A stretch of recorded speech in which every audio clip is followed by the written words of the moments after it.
ये डॉन है। हाँ, बहुत बड़ा। ये डॉन। हाँ। तू उधर क्या बोल रहा था? हाँ? अगर तेरा दिमाग गर्म होगा तो तू क्या कर लेगा? नहीं, मैं बोल रहा था कि एक बार अगर मेरा दिमाग गर्म हो गया ना तो ठंडा भी फटाफट हो जाता है। हेलो एवरीवन, आपका स्वागत है इस यूट्यूब चैनल पर। और आज मैं एक्सप्लेन करने वाला हूँ जुजुत्सु काइसेन का चैप्टर नंबर 235। तो अगर आपने पहले के वीडियोस नहीं देखे हैं तो प्लेलिस्ट का लिंक डिस्क्रिप्शन में है, उसे जाकर एक बार चेकआउट कर लीजिएगा ताकि आपको ये वीडियो भी समझ में आए। तो आए बिना टाइम खराब किए शुरू करते हैं इस वीडियो को।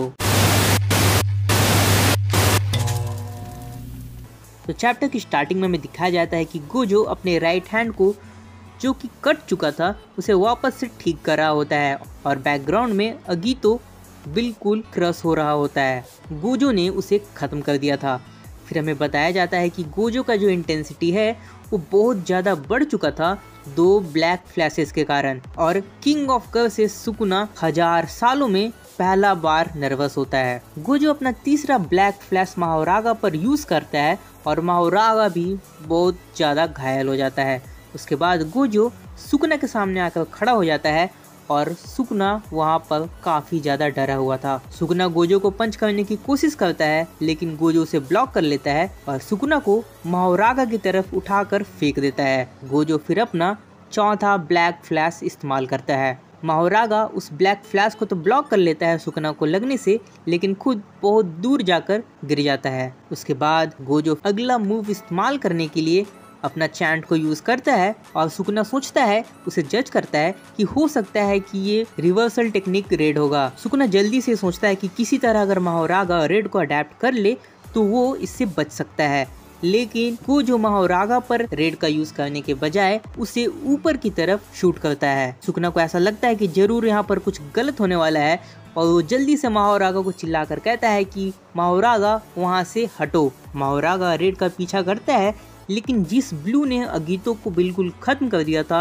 वो अभी भी बचा हुआ था। सुकुना माहोरागा को कहता है कि वो रेड को ब्लू से क्लैश ना होने दे और वो ब्लू को वहाँ पर अडेप्ट कर ले। पर जैसे ही माहोरागा ब्लू को अडेप्ट करने की यानी कि उसे खत्म करने की कोशिश करता है, उसके बीच में गोजो आ जाता है और माहोरागा को बहुत सारे पंचेस मारता है। उसके बाद सुकुना कोशिश करता है कि वो अपनी पर्सिंग ब्लड से रेड को खत्म कर दे इससे पहले कि वो ब्लू से जाकर क्लैश हो जाए। अगर वो ब्लू से क्लैश हो गया तो बहुत ज्यादा बड़ा धमाका होगा। गोजो उसके बाद सुकुना पर भी हमला करता है लेकिन वहाँ पर सुकुना कहता है कि तुमसे देरी हो गई क्योंकि पर्सिंग ब्लड मैंने पहले ही लॉन्च कर दिया है। लेकिन गोजो शांत रहकर अपना चैंट को कंटिन्यू करता है जिससे कि ब्लू का जो इंटेंसिटी था वो और भी ज़्यादा बढ़ जाता है बिल्कुल कम समय में, और इसके कारण सुकुना का जो पर्सिंग ब्लड अटैक था वो ब्लू पर बिल्कुल भी असर नहीं करता है। उसके बाद गोजो हॉलो पर्पल का चैंट करता है और उसके बाद हम देखते हैं कि यूता कुसाकाबे से माफ़ी मांग रहा होता है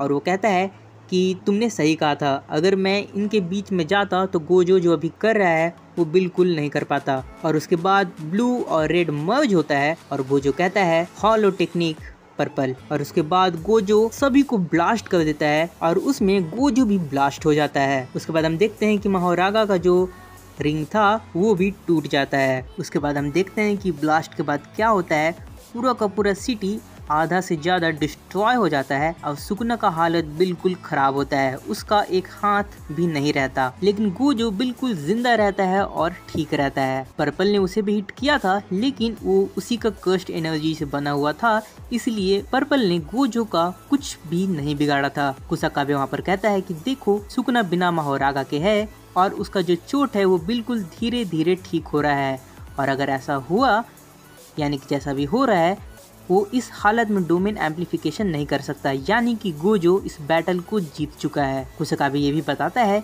कि गोजो का ताकत वापस से उसके पास आ चुका है क्योंकि उसने ब्लैक फ्लैशेस का यूज किया था। और कुसाकाबे ये भी कहता है कि और जैसा कि तुम देख सकते हो गोजो का जो जला हुआ चेहरा था वो भी ठीक हो चुका है।